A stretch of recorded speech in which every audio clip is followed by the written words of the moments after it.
What's going on, guys? This is Dave from PNP, and I'm here to talk to you about Underdog Fantasy. I just want to remind you that's the easiest place to play. There ain't too many places where you can win 20 times your money in the same night, utilizing higher lowers in the pick'em game. And now they have pick'em insurance, where while you won't win the same amount of money that you did before, you can miss one and still bring home some money. So if you do it 3 times, you can potentially still get your money back if you end up missing one. Go to UnderdogFantasy.com and sign up today and use the code PNP when you do. And the $100 deposit match still stands. Underdog Fantasy. What's going on, guys? This is Dave, one half of PNP. I hope you guys are having a great week. Hopefully you guys don't have KUPP, but you're not gonna have it for the next 4 weeks. So we'll get into that a little bit. We'll talk about some of the other injuries that has occurred during this great fantasy week. We are down to the final 4 weeks of the fantasy season, ladies and gentlemen, and then we're gonna hit them playoffs. So this is what I like to call the home stretch. Last week we talked about your handcuffs. So I'll say it again for you guys this week. If you haven't done it yet, go get your handcuffs. Go get them. Get your guys. Get your backups because the injuries are coming. All right. So we need to go ahead and get some things going when it comes to the situation at hand. Now, for those who just found out that KUPP got a high ankle sprain and he's getting surgery for this high ankle sprain, then he's already going to be placed on IR. He's going to be gone for a 4-week minimum. A 4-week minimum. He will be out. So that means he will not be available for you for the next 4 weeks, which means he won't be available for you for the remainder of the regular fantasy season. So you're going to have to come up with a backup plan. And if you have KUPP, you have to take him in the top 5. So with that being said, you have to start thinking about replacements. Now, when it comes to replacements from the LA Rams front, absolutely not. I'm not dropping him. I'm just holding on for hope. I can't drop him at this point because he might be available to you week in the playoffs, and you have to play him if he's available to you in the playoffs. So you can't drop him at this point. Can't drop him. But in the time being, you got 2 options: Van Jefferson and Ben Safranek. And keep an eye on Odell Beckham Jr., but I don't think he's going to sign with the Rams. But maybe they might bring him in now after all, but we'll see. But those are your options with regards to wide receivers. And Tyler Higbee should get a tick up from that regard. Allen Robinson, in theory, should get a tick up, and he might be available in your league, so take a flyer on him too if you like. But I think I might trust the other 2 guys more. I don't know why. I feel like Allen Robinson doesn't really – not really learning the offense like that. Yeah, I think Higbee is definitely going to be a stock up here. I like Higbee a lot more now from that regard. I think I like Higbee with KUPP being out. I think Higbee was already getting a decent amount of target share. I think the biggest concern you're going to have now is that how our defense is going to handle Matthew Stafford. Stafford's been playing injured all season. So I don't think people realize that or forget about that Stafford's been playing injured pretty much for the bulk of the season. So when you take all those things into account, you have to start thinking about your options when it comes to how to handle the situation with the Rams. And they don't really have a running back that they can like lean on, so to speak. I mean, Cam Akers, Darrell Henderson, okay. You really got too many options there either. It's going to be interesting to see what the Rams do, but they're going to miss KUPP. So, and depending on if it all falls down, there could be a scenario where KUPP might just decide to just hang it for the remainder of the year. So just keep an eye on that. I wouldn't drop him yet, but we can have the discussion point on what to do with regards to that. Now, that being said, there's other people you need to start considering when you talk about the waiver wire. One guy that obviously is going to be up there on your list would be Christian Watson from the Packers of Green Bay. Shout out to Coming to America. So that's one player you absolutely need to consider to put on your waiver wire. So if you haven't started considering your options, that's a guy that you should probably go ahead and try to go get. Would be Christian Watson. I like Christian Watson. I like running back wise. Jeff Wilson's still available in a lot of leagues, which is kind of wild to think. At this point, too, if you have a backup quarterback and you've gone through your buys, if you were one of those guys that had 2 of these amazing quarterbacks, go ahead and trade one of them It is now that time, ladies and gentlemen. You need to go ahead and trade one of them. It's okay. Just go ahead, make your move. It's time to go ahead and trade one of them. There's nothing wrong with it. You can go ahead, do what you need to do from that regard. Now, other players you need to consider. Juju Smith-Schuster got concussed. He got hit pretty bad in the Chiefs game. So the thing that you need to consider with him, Kadarius Toney's available in some leagues. You need to consider him. Nico Collins might be the number one wide receiver in Houston, guys. Brandon Cooks is not happy about the fact that he did not get traded on time. So Nico Collins is an option that you need to consider in Houston if he ends up being the number one wide receiver. He's available in a ridiculous amount of leagues. I watched a lot of Red Zone on Sunday, and one thing that I kept noticing is that this Donovan Peoples-Jones, he got a lot of targets. So that's another guy you should consider on your waiver wire pickup. Another guy you should consider is Darius Slayton for the Giants. He's been getting a decent chunk of target share. Landry's another guy that's available in a lot of leagues. Traylon Burks, he just came back. So he's starting to ramp back up for the Tennessee Titans. He just came back from IR. Another guy you should consider. If you're willing to take a flyer on Odell Beckham and wait and see where he's going to end up, he's going to end up somewhere. Might end up on the Rams. There's your opportunity to take a flyer on that from that standpoint. Quarterback-wise, if you need a quarterback, obviously, you know, the usual suspects, Daniel Jones, Jimmy Garoppolo, Jared Goff, Kenny Pickett. Yeah, that Kenny Pickett. If you want to wait a little while, a couple weeks to go before Deshaun Watson's available, go get Deshaun Watson, ladies and gentlemen, especially if you're hurting that quarterback. You know as soon as he's available, he will be there. I guess he started practicing. Keep that in mind. So just, you know, be conscious of that. I saw Russell Wilson available in the league that I was in. So if he's available, Denver has one of the easiest schedules left in the fantasy football season. I'll repeat, the Denver Broncos has one of the easiest schedules remaining in the fantasy football season. I know how bad Russell Wilson is, but sometimes the schedule matters, and Denver has one of the easiest. Just keep that in mind. Elijah Mitchell, a guy that might be available in your league. He's probably somebody you should go pick up if he is. Rachaad White from the Bucks. He's another guy that might take over the job from Leonard Fournette. Leonard Fournette is injured, so keep that in mind. Pacheco has finally taken the reins, but take that with a grain of salt when it comes to the Chiefs. Clyde Edwards-Helaire, I think, is now in droppable mode. I think you can drop him now. I think he only got like 2 snaps or one snap last week in the Chiefs game. Tight ends commit. Cole commits like the main guy. Juwan Johnson's interesting. The backup of Zach Ertz, he's out for the season too. Trey McBride's your guy. I'm kind of bummed. I can tell you a story. In one of my keeper leagues, I had Zach Ertz on my bench. I made a decision to start him. Then he got hurt. And in this league, you can drop and pick people up on your bench. So I could have, because I was thinking about trying to grab a defense or a quarterback, but because I started Zach Ertz, I couldn't. So that was a bummer. But now I'm going to have to go spend money to go get my players, which kind of sucks. But it is what it is. So something to keep in mind. Yeah, I like Higbee more now. Yeah, absolutely. If you got an IR spot for Kupp, put him there. Yeah, Wilson's RB2 with RB1 upside. Higbee or Kittle? Higbee. Kittle's been blocking more than anything else. Kittle doesn't get really that many opportunities. So he's leaning towards more of a boom or bust tight end nowadays than anything else. Higbee's been getting more of a target share. So if you're telling me who to start, I'm taking my chances with Higbee here. I agree. If you need a wide receiver, this is my number one ad right here. I mean, I still believe in Lazard as well, but I think Watson's legit, man. That speed is nothing to play with. So I'm a believer in Christian Watson from that standpoint. Bro, he was like, it was funny because I dropped Jeff Wilson after McCaffrey got traded. You don't want to ask me whether or not I thought it was a mistake or not, because it was. You know, that was before he got traded to Miami. I was trying to trade Jeff Wilson to the McCaffrey owner. He didn't want him. And then I ended up dropping him because I had to go pick up a defense. I had to pick up a quarterback or something. I had to pick something up. And he was the only guy I was willing to drop at that point. And then the next thing I know, he got traded to Miami. He ended up being the number one guy. So, you know. And then, of course, the guy that didn't want to take him was mad because now he doesn't have a backup running back. And I said, you had somebody, you didn't want him. You know?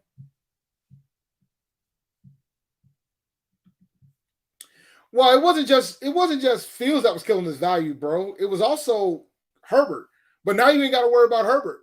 So I think Montgomery's going to get an opportunity for an uptick. But yeah, you're always going to have the threat of Justin Fields now because Justin Fields running just as much as he is, more than he is at this rate. Um. So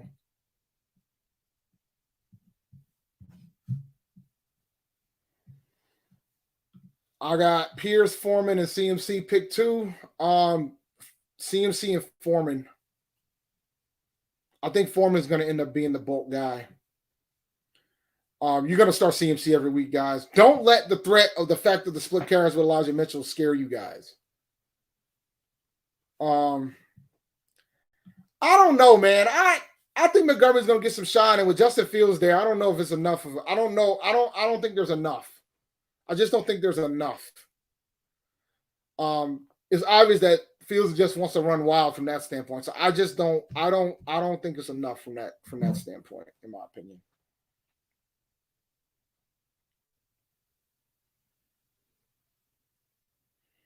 Let me see something real quick.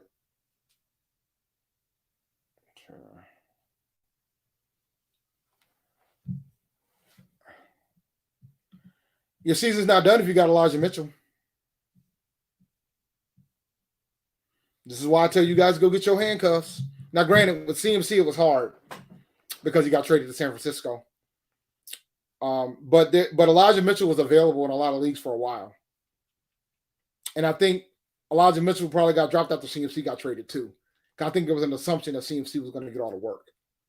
So you had a potential window if you were a CMC owner to get Elijah Mitchell, and then you would have had him just in case CMC gets hurt.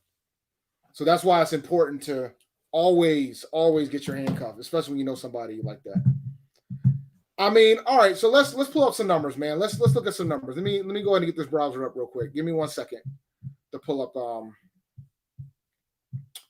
Bear with me for 1 second while I log in real quick because I don't think I'm logged in here. Oh yeah, I am. Okay. All right. Let's see.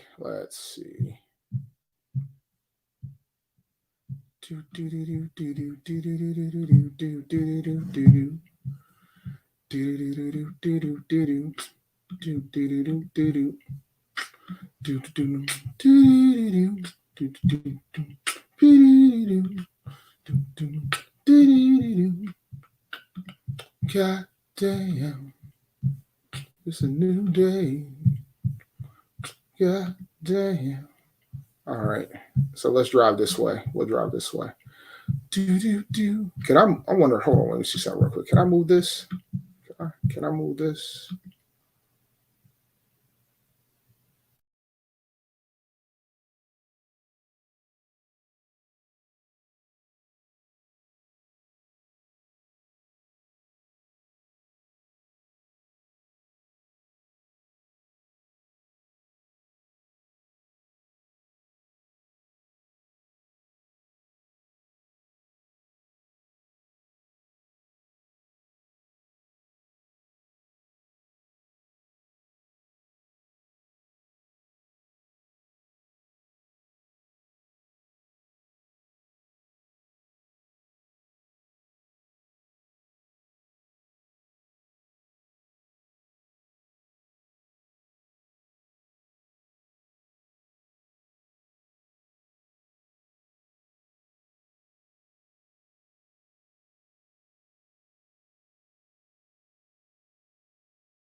I'm sorry. I was talking to myself that whole time, so I have to stay here.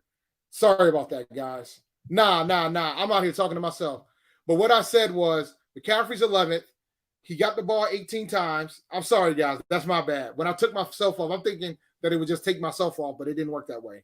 I apologize for that. Let me try this, though. Can I do this? No, that doesn't work either. Yeah, I can't move myself off. All right, my bad, guys. See, this is what happens when you just be trying shit on the fly. So that is hilarious. I'm out here. I'm like talking. I'm going through the stat lines. But all right, so I'm going to do it real quick. So McCaffrey was 11th. That's hilarious. I can't wait to rewatch it and see how stupid it looks. So McCaffrey was 11th. He touched the ball 18 times, 14 carries, 4 catches. Elijah Mitchell did get some work, but it was more on the flex end of the realm versus anything else. So, yes, he has flex appeal, but he did get a lot of work, though, I will say. He got 18 carries. So that's a pretty good split. They ran the ball a lot. So that tells you how much they like Jimmy Garoppolo. But that being said, a couple things I noticed with the top running backs in this category. The Miami Dolphins got 2 of the top 10 guys. Wilson was 7th. Mostert was 10th. Foreman doing Foreman things. Pollard got Zeke out of here. Barkley doing Barkley things. Connor's back. Jones is back. Dalvin Cook's doing his thing. Taylor's back. So, things are all around the world. Devin Singletary is very intriguing, but I have to remember that Devin Singletary got 2 TDs. So I got to keep that in mind. If he doesn't get those 2 TDs, you're talking a 3-point game. A 3.7 fantasy point day for Devin Singletary. So, you got to pay attention to those type of things. I was bummed because Devin Singletary was on my bench, but I wasn't as bummed because A, I still won my matchup, and B, I can't depend on 2 TDs. He only ran for 40. He only got 47 yards. He only had 1 catch, 2 targets. So, in the grand scheme of things, I can't bank on somebody getting 2 TDs every week. So just, things to keep in mind. But I will say this, when you go, so I'm going to scroll down the line until I get to the first guy that doesn't have a touchdown. And then we get to Austin Eckler. Austin Eckler is the first guy that didn't have a touchdown. He had no TD, but he got 13.3 fantasy points. So, that's the type of production you want. The next guy, Kenneth Walker III, no touchdown. You know what I'm saying? Terrible day, but he was going against Tampa Bay, really good run defense. But he did his thing in the passing game, 13.2 fantasy points in PPR. So those are the type of things I prefer. I prefer the guys that's getting the work in, that's getting the carries and the work in, that doesn't have to be TD dependent. Right now, Devin Singletary is more TD dependent because he's not getting the proper work. But once again, things can change over time. But normally he's more of a 7 or 8 point guy. But when he gets TDs, man, he's a guy. I will say that. But, let me get to some of these questions as I proceed. Let me see. Make sure I didn't miss anybody.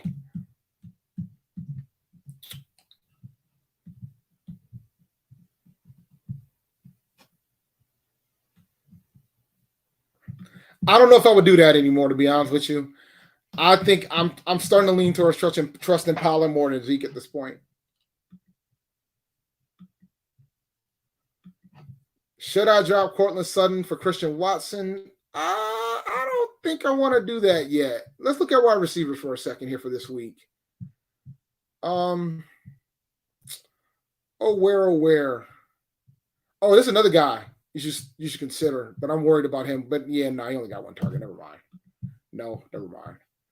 Oh, but the guy you should consider, I'll pull him up in a minute. I can't drop. I can't do it, man. A man that's getting 11 targets, that's too many targets for me to do that with. Let me pull up Denver wide receivers real quick. Let's look at our options here. Hinton's going to get interesting now. He got 5 targets last week, so it gets interesting with Hinton. Jerry Jeudy, they're saying that he might come back this week, so monitor that. But if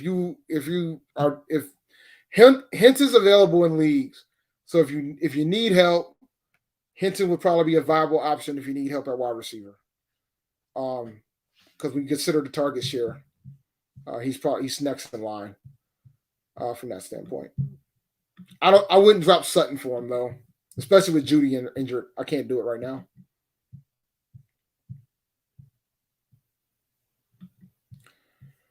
Depending on who your running backs are, Bo, I think I would run with three running backs if I was you. People Jones. Supposedly, Keenan Allen should be coming back this week. I hope to God, man. I got him in an auction league, man, and he hasn't been useful to me all season. It's a miracle that I'm 6-4 in that league, believe it or not. So, I tend to be a miracle worker in some fantasy leagues. Some of the records I'm looking at, man, it's a miracle that I'm the records that I am in some of the leagues that I'm in. Like I'm 5-5, and 5-5 is the worst record I have, and I'm 5-5 in 3 leagues. And some of them I have no business being 5-5. You have Cordell, Patterson, Chubb, and Stevenson. Chubb and Stevenson is a pretty good 1-2 punch. Patterson's not bad in the flex. That's not a bad spot to be in. You could probably hold this off. I'm wondering who your receivers are, though, if that's the case. I'm very intrigued about who your receivers are without KUPP. I'm very intrigued. about who your receivers are without KUPP. Because when you consider what you had to do to get Cooper KUPP. So here's your top wide receivers for the week. This guy's going to be available in a lot of leagues too. You probably should consider him. Nick Westbrook, Ekine. 8 targets, man. Forget the TDs. 8 targets is intriguing. That's wide receiver 2 targets. That's flex targets. I'll take that. I'm a damn quarterback if you're going to attempt to throw to the man 8 times. So not mad at that. Had a really good day. Paris Campbell's another guy that might be available in some leagues because he's been very consistent from a target standpoint, other than this Washington game. But TD saved him. No, not the TD. I mean, the fact that he got the carry here saved him here. But we'll see. If his target start gets into the 9-10 range, man, you can't ignore Paris Campbell. I told you guys Godwin was going to blow, man, in the fantasy show because people were asking about Godwin not in the fantasy show, but last week because, the targets were too high for me not to keep considering Godwin. Look at this, man. And 8 was low for him. First week 3, he was out 2 games, 10, 6, 12, 13, 11, 10, 8. Eventually, double-digit fantasy points in every game but the first one that he played. That's consistency right there. Can't be mad at that one bit. Cannot be mad at that. So, Godwin starts every week for me because that's consistency. To have a guy that you're going to get at least 10 points, you can't be mad at that. And then sometimes you might get 15 to 20. Can't be mad at that, because all it takes is a TD. And your 13 turns into 19. So that's when we have the conversation about you want to have a pretty good floor. If you can get a good floor. Darius Slayton, the guy I mentioned earlier, targets are not to be lifted of dire, but it's about the opportunities too. But I think these could potentially tick up. So just keep an eye on that. Trent Sherfield, 5 targets. That was interesting. But that might be due to the fact that the way that they were taking care of it, they were on blanketing Hill. But even then, Hill still got his. Hill only had 6 targets, which was a low day for him. But, But the thing about Peoples-Jones, I'll pull up Peoples-Jones real quick for y'all. Dude, if he's going to get this type of target share, you kind of can't ignore it. He's worthy of flex consideration. I love Chenault, man. I'm just concerned he's not getting enough opportunities for me. He's not getting enough opportunities. You can't be guaranteed a TD every time, right? So that's the concern I have with Chenault. But Nico Collins, man, Nico's getting the carries, getting the targets that looking like he's starting to get those targets that my boy Brandon Cook should be getting. We'll see what happens against Washington next week. But it's not a bad idea to take a flyer on him. I picked him up a few weeks ago. Tony's another guy that probably should get picked up if you haven't got him already, but we already went over him. All right, so let's go to the wasteland, man. Let's go to the tight end wasteland. Let's go to the wasteland. Let's go to the wasteland. Look at Cole Kmet. He's probably available in a lot of leagues, Jerry. He's available in a lot of leagues. A lot of leagues. Tight ends are a quarterback's best friend. Now, I will say though, you can't bank on 2 TDs every week. But I will also say with a caveat, you take these two TDs away, 10, and 11. Ain't bad for a tight end, guys. Don't believe me? Let me show you. Let's change this to all. And let's do average. Dallas Goedert is out for the season, potentially. Well, shoulder injury, so he's got extended time. So he's going to be out for a few weeks. So, yeah, I forgot about it. Yeah, so, yeah, we do need to have a conversation about tight ends and availability. So, yeah, McBride. Zach McBride's a guy that you need to consider. For Goddard, who are their backups? Jack Stoll and Grant Caltera. That's a super flyer, guys. But let's look at some percentages. All right, we know Kelsey's not gonna be there. Andrews is not gonna be there, but he's hurt. Goddard's gonna be gone for a couple of weeks. Hockenson. He ain't gonna be there. Ertz is out for the season, so you're gonna have to replace him. Kittle's ain't gonna be there. Dulcich might be around in some leagues. He might be around in some leagues. You might have to consider him. But once again, look. So again, 4 or 5 targets a game, guys. So grain of salt. But this is the type of reduction you're gonna get. And look at that. Dulcich, on average, he's playing now, right? But he didn't play the first 5 games. But since he started playing, he's averaging 9.6 points per game since he started playing. Taysom Hill's averaging 9.2. Look at Taysom Hill's numbers, man. Look at this. Look at this. Like, do you want to be dependent on this? All right, let me take a quick break. Look at some questions because I can't.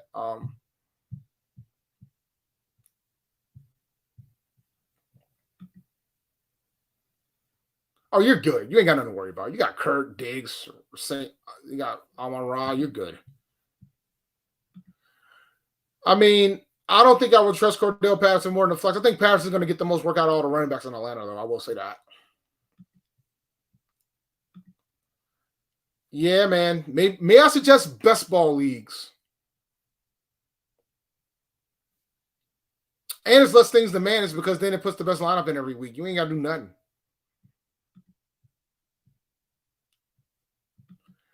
I would have never told you to do that. I mean,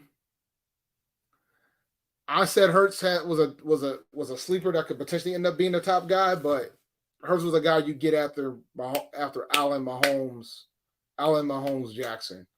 Then if you want to debate Herbert versus Hurts, that's fine.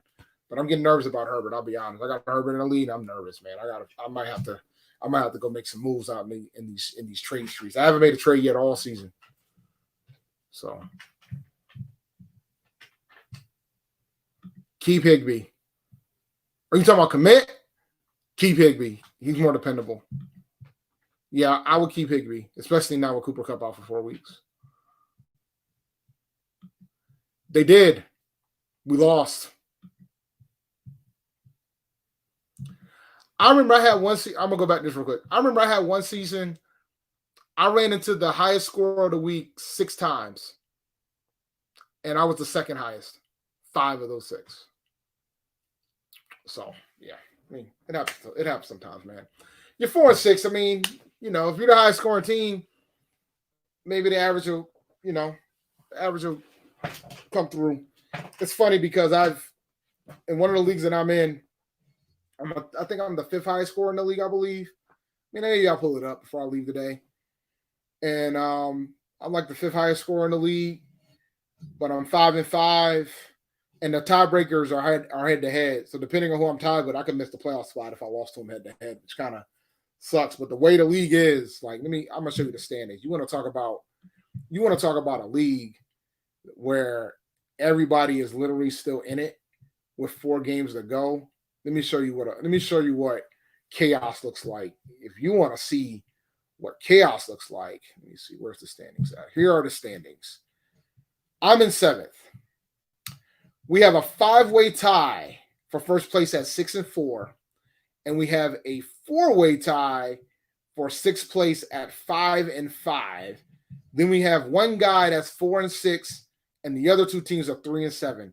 So the two last place teams are 3 games out of first place with 4 games to go. Top 6 teams get into the playoffs.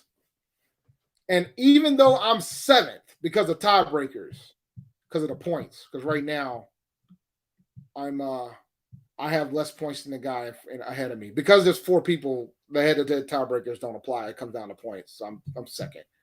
But, I mean, overall, I'm the 5th highest scorer in the league. But I've had the toughest schedule. So, compared to others. So, when you take all that into account, and for the sake of letting you guys know who I play for the final 4 weeks, I play the 11th place team, the first place team, the third place team, and the 9th place team. Those are my last 4 weeks. In that order, I think, too, ironically enough. I think in that order. Yep, because I played the first, the third, and the 9th place team the first 3 weeks. So I got to play those 3 teams again at the end of the season. But yeah, look at these percentages. Even though I'm 7th, I have a 61% chance to make the playoffs. So we'll see. Let's see if I can get in here, man. Last couple seasons, I missed the playoffs by a game. So I need to make the playoffs and do some damage. I think my team, if I get in, I think I got a shot to win it. We'll see. Depending on how it falls. But there's a lot of my team's in pretty good shape. I mean, the only concern I have is Herbert. And the caveat about the quarterbacks in this league, you get 2 points for 25 yards pass in this league. So I'm more like, I got a lot of folks on bye this week. I'm going to go try to pick up somebody. We'll pick up somebody in the waiver wire. So we'll see. But, I'm sitting in a good spot. Got a pretty strong bench. As you notice, I have my handcuff ready just in case Dalvin Cook gets hurt. But here we go. We're going to see how it goes for the remainder of the year. Luckily, with my bye week fury, when I look at the schedule, this week I got a lot of buys, but the remainder of it, I'm good on the bye week. I think the only first thing I got to worry about bye week wise for the rest of the way is week 14 for the Saints in Chicago, and then other than that, and then it's playoff time if I can get in. So we'll see what happens, man. It's going to get interesting, but there's going to be like a ridiculous level of chaos. I've already spent my free agent budget, so I ain't got no money to spend. So we'll see how it goes. All right. It doesn't matter, man. Jamar Chase didn't play. Freaking Joe Mixon single-handedly won me a fantasy matchup that week. He got 5 touchdowns. So it don't matter. Hurts to commit, give me commit. What's up, Twan Don? How you doing, man? Shout out to the 704 Charlotte Bound Show. That's great, man. You take them out. You know what I'm saying? And that's the beauty of it. Like that's the beauty of let me pull up the standings in here one more time. The beauty of it all is that everybody's going to cannibalize each other this week. Because when you look at the matchups this week, like I'm playing against a 3-7 team. The 2 6-4s are playing each other. A 6-4 and a 5-5 is playing each other. 2 6-4s are playing each other. A 5-5 and a 4 and a 6 playing each other. And a 5-5 and a 3 and a 7 playing each other. So there's gonna be some cannibalization going on. So we're gonna have some level. We're gonna have some brevity happening. We're gonna have some layers. We're gonna have an idea who's who in the zoo. But I've been trying to tell the guys that are at the bottom of the league right now in the standings that, you're not out of this. You're 2 games out of a playoff spot right now. You're not out of this by any stretch. The bottom 2 guys are not out of it. So we'll see. We'll see what happens this week. But it's gonna be crazy. It's gonna be crazy. This is gonna be a fun final 4 weeks in this league. I will say that. It's gonna be a fun one. And once again, a lot of the 5-5s and 6-4s are playing each other for the finales, man. So this is gonna be some tough sledding for everybody. I got some tough matchups too, but this is gonna be some tough set. It's pretty much the playoffs until we get into the playoffs. So it's gonna be interesting, man. Everybody's gonna be playing for it all every week, and I'm looking forward to how the season closes out. So it'll be fun to watch, to say the least. And even like the guys that are at the bottom, they can play spoiler. So let's look at PNP. Let's look at the PNP leagues. There's 2 of them. We got the Live in the Bank, and we got the and I beat Slim this week, man. I had to win this week because I'm in 8th place, so I gotta pick up the pace, man. I'm a game out of the playoff spot, but my points are terrible. My points are trash in this league. I'm near the bottom of the league when it comes to that. I gotta do better. My schedule wasn't that good either. My schedule's kind of weak. I got the second week of schedule, man. That's just not a good. I'm not having a good season in this league. I'll be the first to admit that. But I did. But I will say one thing. I will say I lost 2 games by by a point or less. So I can't. I lost the Pat Coltrane by a point. I lost to Eddie by a point. I mean, so I've had some close losses too. So those 2 losses might literally be the difference for me making the playoffs or not. But I've had some pretty good wins too. I mean, I beat Noli, I beat Slim, I beat the 2-time champ. So I've beaten some of the best teams in this league. I beat 2 7-3 league teams. But I mean, if I win out, I'll probably get in. But I got Matt to close out the season, so that might be a tough, tall task. But we'll see. We'll see what happens. It'll be interesting. But I don't give up. Worst case scenario, I'll play spoiler. But I got to go get a quarterback this week. So I'll work that, figure that out. But, man, fun times. Fun times. That's dope. That's dope, man. I met Knife Wonder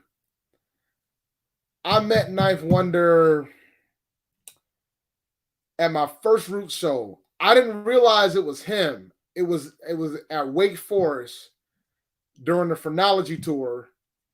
They were performing at Wake, and Knife DJ before they came up to perform. I ran into him and just said hi to him. I don't think he realized it was them.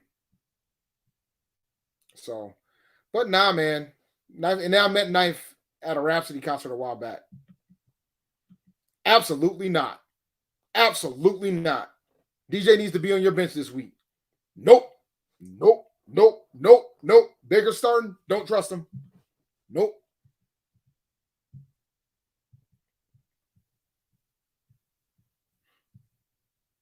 He gave you nothing. He only had 1 snap. He only played 1 snap. That's why I said he's droppable. When I looked at the snap counts, I know he's only played 1 snap.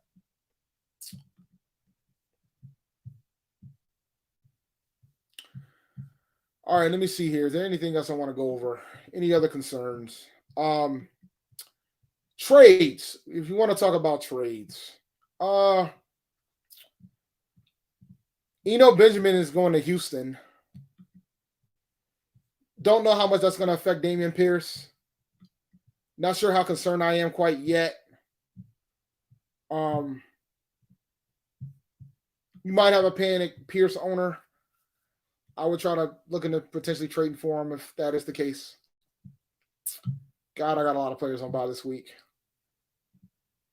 Because I can drop them. I don't need them anymore. I'll drop you. But, all right. Let's see. Gabe Davis.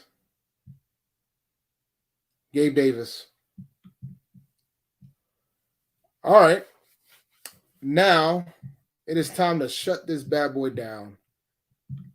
This was fun, guys. So week 11, good luck. Become a Patreon. And I'm mad at myself. I made this banner and I didn't put it up one time. I had a rough show today, man. I was talking to myself earlier, going over the rankings. I forgot to put the banner up about who's on bye this week. So here's your buys. I'll go over the buys real quick, and then I'm gonna close out. The Jags, Christian Kirk, big loss. Travis Etienne, big loss. Seattle, there's a lot of folks you're losing there, man. You're talking Geno Smith, Metcalf, Lockett, the defense, Kenneth Walker III. That's a lot of folks you're losing there from that standpoint. Even some folks have been playing Noah Fant as well. That's another person that you lose. Miami Dolphins, I mean, pretty much the entire offense. Because everybody's playing ball on the offensive side of the ball. Even Gesicki. You can talk about Tua, Hill, Waddle, Mostert, Wilson. You know, enjoy the bye week, guys. And the final team was the Bucks. Chris Godwin, Mike Evans, Tom Brady, which I'm getting ready to drop in a league. You know, because I have Geno, so it's time to get rid of him.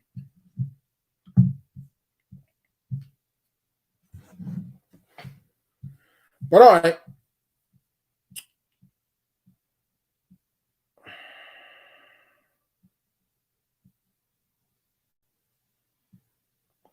All right, guys, it's time for me to rock it. It's been real. Make sure you like and subscribe to the channel if you haven't already. Appreciate you guys supporting us. I'm going to be going live on Sunday. We're shooting to do the lunch break hot take show, the joint show for Thursday. I don't know if it's set in stone yet, but the plan is to try to make that happen to do a preview show. Shout out the lunch break hot take. Once we get the time locked in, we will let you guys know. And we're out, man. You have a good one. Peace.